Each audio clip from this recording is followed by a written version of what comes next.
What's going on? Welcome to Through the Mud Yoga on a beautiful, beautiful day here. Just finished an actually really nice, relaxing meditation session. I was videotaping this or recording this about an hour ago, I probably would have presented in a little bit more anxious light. Today, I guess, the topic here on Through the Mud Yoga will be kind of mental formations. There's a lot of talk in, Buddhism, meditation circles about mental formations, and I'm going to kind of explain my experience, not only in the last day or two, but in general. And as I will probably stress again and again, I am more open to a yin style of meditation that allows you to explore your cognitive thought process, explore your mental formations. I think it has been really critical and needed in my healing process, dealing with some of my trauma, PTSD, and really throughout my whole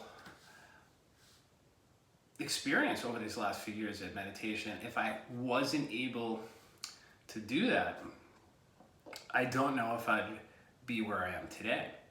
And I am fine with certain practices, like a mantra, like a breath, etc., etc., etc. But I do believe for certain people, like myself, you can't be very young about your approach. And I definitely, maybe early on, talking to others, hearing others talk about how meditation should be taught, it was just so limiting hearing, oh, just go back to your breath. Go back to your breath. I believe, and I remember hearing a Sharon Salzberg quote, like the moment when you notice yourself thinking, that's where the magic happens. And there's something really powerful in that for me. In yoga, there's the concept of the samskaras, right? It can be kind of like the cognitive thought grooves, maybe in the body, spiritual perhaps. And in this case, I think for me, I'm really talking about kind of those cognitive thought grooves that become your perception of the world. As someone like myself who experienced trauma at a young age, I come to see it now that there was certain cognitive thought grooves, certain mental formations that really took place and rooted inside of me. And that was really limiting me throughout my life. While I was able to function and succeed in certain aspects of my life, I was always limited by these. Without getting into my life story, I think there's so much of me would find something and succeed, maybe spend 2-3 years, maybe 2-3 months, and really do well because I had a lot of privilege. I believe I had some, intellect, all those, functional things that are great, but those deep cognitive thought grooves that a lot of trauma instills in you, I'm not good enough, I don't belong, I am the other. That was so deep rooted in me from a very young age. I can go back to being in 6th grade and 7th grade and being an excellent basketball player for my, age range and my, local ability. And then all of a sudden I, like that, wasn't playing basketball. I can kind of follow that pattern throughout my life. And when I found meditation, when I found my spirituality, when I started to realize that was what's going on, for me, it was the meditation allowed me to access my truth. And that was very scary, very destabilizing. And finding these yoga teachings and really kind of finding my own way in meditation. And then finding different teachers that allowed me to explore that thought process. And again, I was my own teacher, and that is really the gist of all this. It's great to be taught lessons. It's great to be listening to others, but at the end of the day, you have to go inside yourself and experience yourself. And even now, even 3 or 4 years into this healing journey, even after all these amazing things are starting to take root in my life because of help of people around me and really the hard work I'm putting in following that correct path, that still occurs.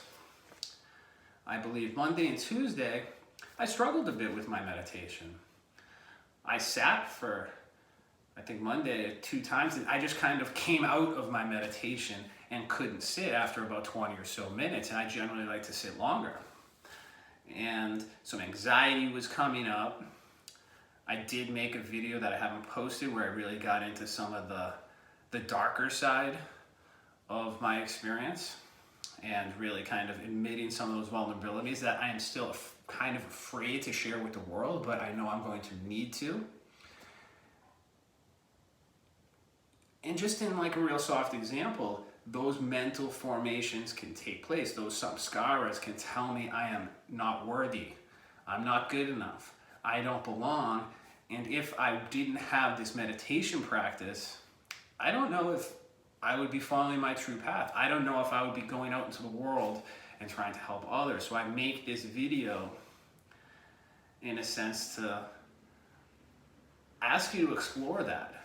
For me, yoga, which includes my asana practice, my meditation practice, breath work, you know, kind of the yamas, the niyamas, my veganism, all these things, right, that incorporate and help me come to my truth, are softening those samskaras. And in this case, sitting down right now in meditation, it allowed, right, my body, the parasympathetic nervous system, and there's plenty of, you know, science on this, and it's important to listen to that science too, or you just take it and incorporate it to practice. I could feel myself calming.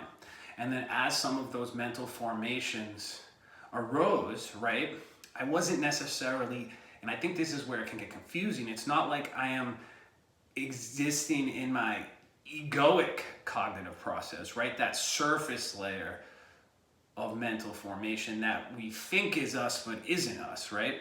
I am going below that. I'm going deeper into my true nature, and I kind of started to see those mental formations as they form and was able to acknowledge them.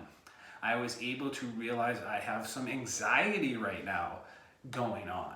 I was having some incorrect thought patterns, and really at the surface, the reality is they all go back to that experience. They all go back to how I learned to perceive the world. Yeah, it's probably deeper and probably sometimes a little more muddy to navigate for someone who experienced some of my experiences, but I do believe that is something that's universal to humanity, and that's one of the things that can be taught to everyone. And I know some people, it's really tough to do that because you might not need to do that. It might not serve you right now, and that's okay. I think sometimes that's why a lot of people come to these deeper spiritual practices later in life, because they're just existing at that surface level. They're existing in the Maya and the illusion of the world, and that's okay. I'm not judging them for that in this moment. I can't say I don't come into my own ego and have my own faults. I do judge people all the time. And again, those are some of my ego, those mechanisms that kind of helped me navigate a very difficult world where I knew my truth without knowing my truth. Maybe I didn't know it on the real level, but I always felt it. So it gets very complicated, and I just think as someone dealing with some very real stuff, so I guess I say this to someone who might be dealing with their own trauma, their own PTSD. When you are trying to incorporate meditation. And let me be very clear, I don't think you can just meditate. I think it's your diet, your lifestyle, the people and communities you have around you. How's your physical health? Are you engaging the body too?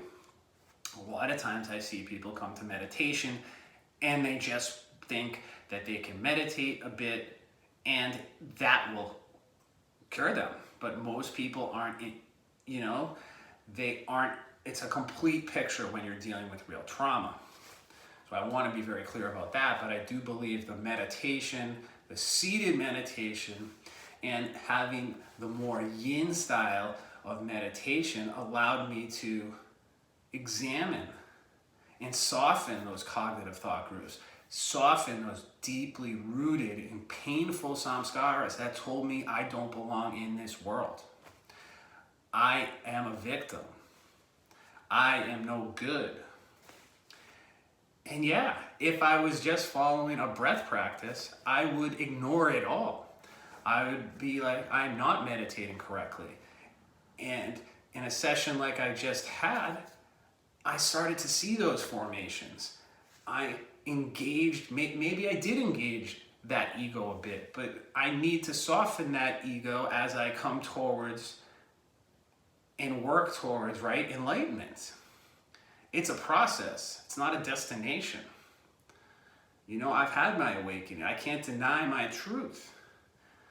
I have to come into my true state of love and compassion for me, for those around me, so I can put out better energy in the world, as opposed to existing in that ego or denying that awakening and just allowing those cognitive thought grooves, that's those painful samskaras, to dictate my entire life.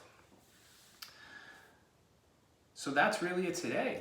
It's allow yourself to see the mental formations, allow yourself to soften,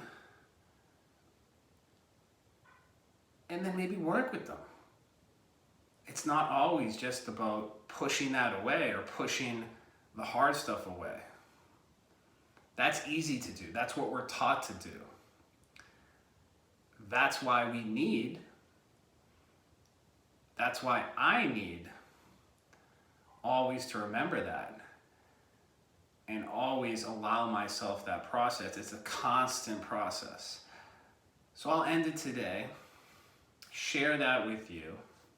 Hopefully you can work with your mental formations and not attach to those mental formations, but just realize those mental formations can really limit you.